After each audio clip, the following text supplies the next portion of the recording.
காட்சியை என்றாலும் கந்தனே உனை மறவே கந்தனே உனை மறவே கந்தனே உனை மறவே கந்தனே உனை மறவே.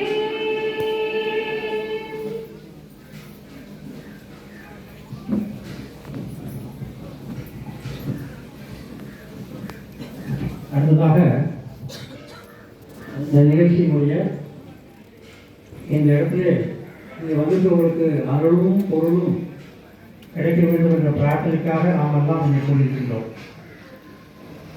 அதற்காக நம்ம மங்களகரமாக இந்த நிகழ்ச்சியை போவதற்காக இப்போ திரு விளக்கு ஏற்றி இந்த நிகழ்ச்சியை துவங்குவோம். அதில் நம்ம அழைக்கிறவங்க மட்டும் வரணும். முதல்ல வாசிகமாக வந்து ஒரு திரியில் அவங்க விளக்கேற்றுவாங்க. அதுக்கடுத்து நான் சொல்லக்கூடியவங்கள வந்தால் போதும். 2 விளக்கு இருக்கு, 10 திரி இருக்கு, 10 பேர் அழைப்பேன். சார் பாப்பா பாப்பா நீங்கள் ஒரு விளக்கு ஒரு திரி ஏற்றணும்.